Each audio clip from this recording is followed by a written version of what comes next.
Guys আজকে আমি একটি নতুন রেসিপি নিয়ে এসেছি তোমাদের সামনে। এটা হচ্ছে ভোলা মাছের রেসিপি এবং ভোলা মাছের কষা রেসিপি আজকে আমি তোমাদেরকে বানিয়ে দেখাচ্ছি। তো চলো এইভাবে তোমরা রেসিপিটা যদি বাড়িতে বানাও এবং খেতে খুব সুন্দর লাগে, চলো রেসিপিটা আমি ডাইরেক্টলি চলে যাচ্ছি। এবং প্রথমে আমি কড়াইটা গরম হয়ে গেছে, আমি তেল দিয়ে দিচ্ছি এবং তেলের পরিমাণটা একটু বেশি করেই দিচ্ছি, কারণ একটু বিগ সাইজের আমি ভোলা মাছ নিয়ে এসেছি, সেটাকে ভেজে নিতে হবে। এবং মাছটা ভেজে নেওয়ার পরে তারপরে আমরা তেলটাকে তুলে নিয়ে তারপরে রান্না করবো। সো চলো এখন আমি প্রথমে যেটা তোমাদেরকে দেখাচ্ছি ভোলা মাছগুলোকে ভাজা। এবং আমি তোমাদেরকে ভোলা মাছগুলোর সাইজ দেখাচ্ছি, দেখতে পাচ্ছ বেশ বড় বড় সাইজের ভোলা মাছ আমি দেখিয়ে দিলাম। তেলটা গরম হয়নি, চলো গাইস এবার আমরা মাছগুলো দিয়ে দিচ্ছি।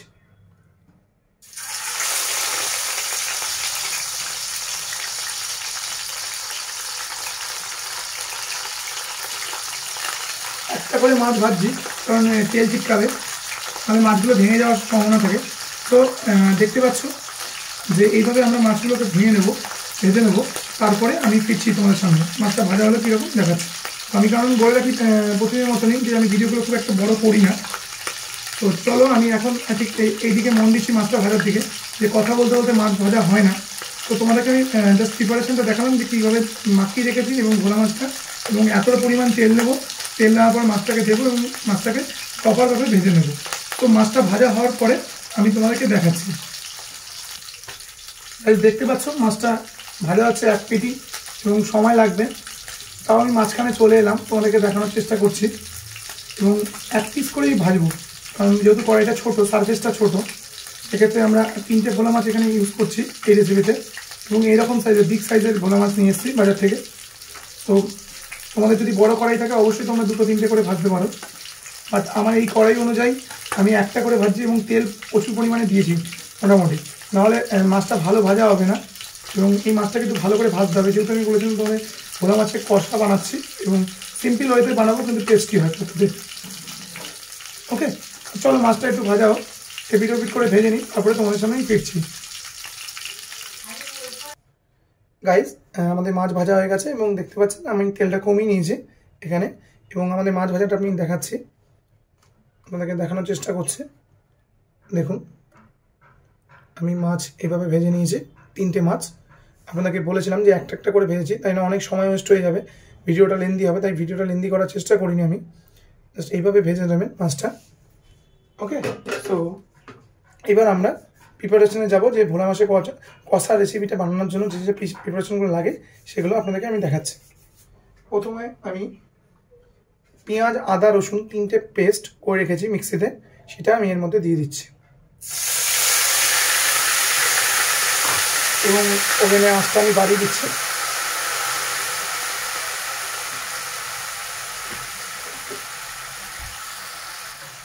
এবং এটা ভালো করে পেঁয়াজটাকে কষিয়ে নেব। এবং এই সময় বলে রাখি, যারা নতুন ভিউয়ার্স আছেন আমার ভিডিওগুলো দেখছেন, তারা অবশ্যই যদি ভালো লেগে থাকে আমার চ্যানেলটিকে সাবস্ক্রাইব করে দিন এবং লাইক দিতে ভুলবেন না। অবশ্যই বলবো যে কমেন্ট করবেন, জানাবেন আপনারা এইরকম বানিয়ে বাড়িতে খেয়ে আমাকে অবশ্যই কমেন্ট আউট করে জানাবেন। এবং পেঁয়াজের এই সময় আমাদের পেঁয়াজ থেকে জল ছাড়বে এবং তারপরে পেঁয়াজটা হালকা হালকা করে কষতে থাকবে। ওকে, তো পেঁয়াজটা কষে যাওয়ার পরে আমরা তারপরে মশলাপাতিগুলো দেব। এখনই আমরা মশলাগুলো দেব না, তাদের মশলার একটা গন্ধ থেকে যাবে এর মধ্যে। তো দেখতে পাচ্ছেন আমাদের এই সময় আমি একটু নুন দিয়ে দেবো এর মধ্যে।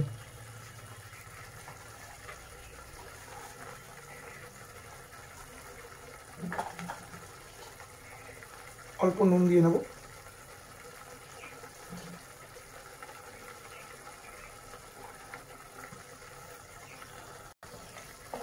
নুন দিয়ে নিয়েছি।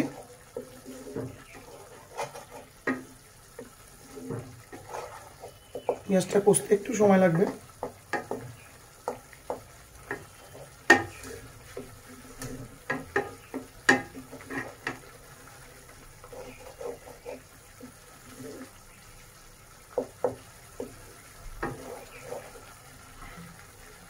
এবং এটা টোটালটাই কষা হবে। যেহেতু আমি বলছি ভোলা মাছের কষা, আপনার ভোলা মাছ বিভিন্নভাবে বানাতে পারেন, সর্ষে দিয়ে বানাতে পারেন, এমনি প্লেনভাবে বানাতে পারেন, বাট এইভাবে বানালে সব থেকে বেশি টেস্ট হয় আমার মতে বলে।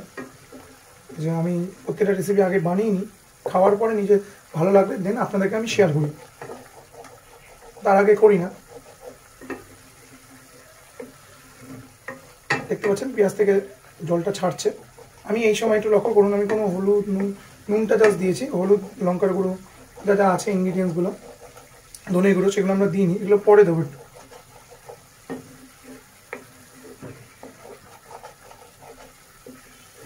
চলুন আমি ভিডিওটা পজ করছি, পেঁয়াজটা কষা হয়ে যাওয়ার পর আমি আসছি। গাইজ দেখতে পাচ্ছেন যে পেঁয়াজটা প্রায় কষার দিকে এসে গেছে এবং এই সময় আমরা একের পর এক ইনগ্রিডিয়েন্টসগুলো দিতে থাকছি। প্রথমে দিচ্ছি হলুদ, তারপরে দিচ্ছি ধনের গুঁড়ো, তারপরে দেবো হচ্ছে লঙ্কার গুঁড়ো এবং এটাকে জাস্ট মিশিয়ে নেব। এই সময় আমরা জল দিয়ে নেবো এর মধ্যে এবং সেখানে আমরা জল দিচ্ছি হচ্ছে আমরা রেড মির্চ আমরা ইউজ করেছি এবং কাশ্মীরি মির্চ, এতে কালারটা হবে। আমরা এই জলটাই এখানে ইউজ করলাম।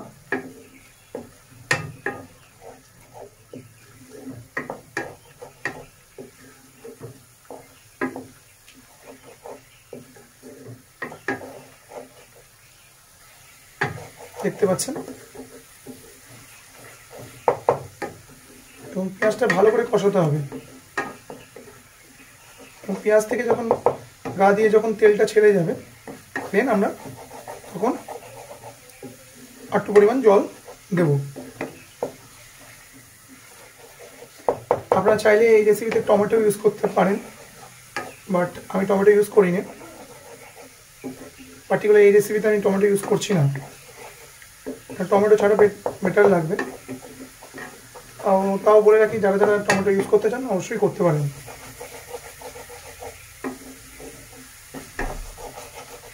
পেঁয়াজটাকে সময় দিতে হবে ভাজার জন্য এবং এটাই এই রেসিপি একটা মেন বৈশিষ্ট্য যে পেঁয়াজটা ভালো করে প্রপারভাবে ভাজলে সো মাছটা খেতে টেস্ট হবে। দেখতে পাচ্ছেন পেঁয়াজটা ভাজা হচ্ছে, যতটা ফ্রাই করবেন ততটাই টেস্ট হবে। আপনারা এটাকে বলতে পারেন ভোলা মাছের ফ্রাই, অনেকে কষা বলে অনেকে ফ্রাই বলে ভোলা মাছের।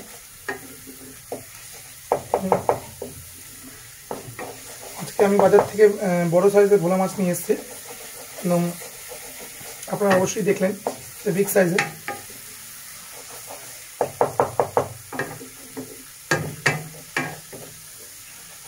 আমি বারবার এটা নাড়াচ্ছি কারণ হচ্ছে যাতে পেঁয়াজটা নিচে না ওভেনে ধরে যায়, পুড়ে না যায় জন্য।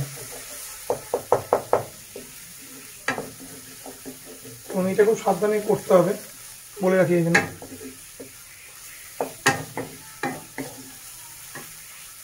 যত টাইম দেবেন পেঁয়াজটা তত ভালোভাবে কষবে এবং এই রেসিপি এটাই মজা যে যত টাইম দিয়ে করবেন এটা পেঁয়াজটা ভালোভাবে কষবে এবং খেতে ততটাই ভালো হবে।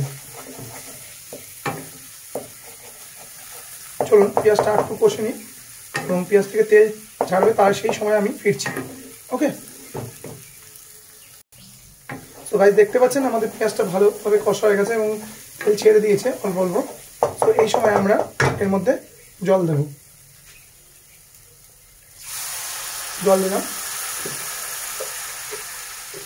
পরিমাণ মতো জলটা দেব, তারপরে মাছগুলোকে দিয়ে ভালো করে কষিয়ে নেব। দেখতে পাচ্ছেন গ্রেভি টাইপের হয়ে গেছে।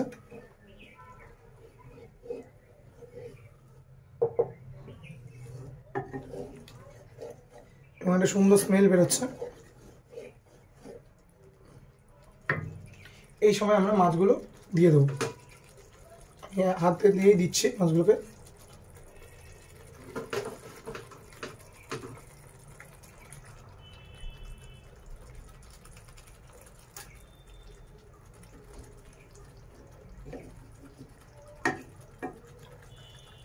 দেখতে পাচ্ছেন গাইজ। এবার আমরা একটু জল দিয়ে নেবো এর মধ্যে।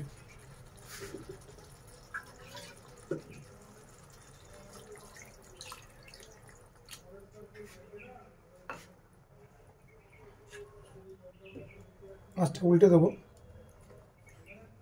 এবং সাবধানে করতে হবে যাতে মাছটা না ভেঙে যায়, যাতে মাছের মধ্যে প্রপারভাবে মশলাগুলো ঢুকে যায়। দেখুন জাস্ট আমি নাড়িয়ে দিচ্ছি।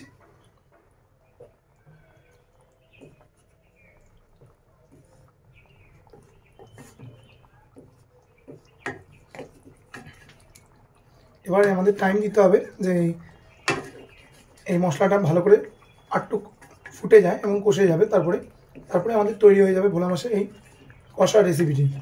ওকে, সো বেকার আমি টাইম ওয়েস্ট করছি না, এটা হতে মিনিমাম 10 to 15 মিনিটস লাগবে। সো 15 মিনিট বাদে আপনাদের সামনে আমি আবার ফিরছি। সো গাইজ, আমি আমি ফিরে এলাম যে 7-8 মিনিট বাদে আমি দেখাচ্ছি পরিস্থিতিটা কেমন।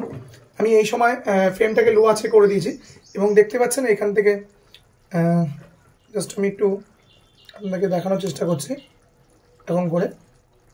দেখতে পাচ্ছেন যে তেলটা যদি যতক্ষণ ছাড়বে না, ভোলা মাছের কষার টেস্টটা বাড়বে না।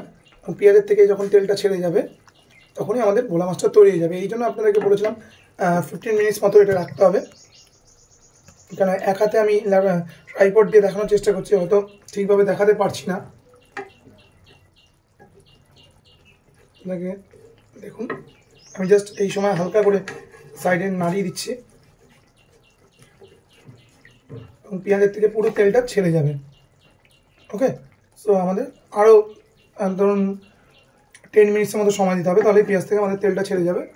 এবং খুব টেস্টি খেতে লাগে এটা রাইসের সাথে। এবং এই গ্রেভিটা ভোলা মাছের গ্রেভি এটা আমি বানাচ্ছি, আপনারা রাইসের সঙ্গেও সার্ভ করতে পারেন। অবশ্যই এই সময় বলে রাখি, যদি রাজনীতি জংশনের চ্যানেলটা আপনাদের ভালো লেগে থাকে, রেসিপিগুলো ভালো লাগে, তাহলে অবশ্যই চ্যানেলটিকে সাবস্ক্রাইব করে নেবেন, শেয়ার করবেন, লাইক করবেন। সো চলুন আমি 10 মিনিট বাদে আবার ফিরছি আপনাদের সামনে। সো গাইজ, আমি ঠিক 15 মিনিট বাদেই ফিরেছি। দেখতে পাচ্ছেন আমাদের পুরো ভোলা মাছের কষাটা রেডি।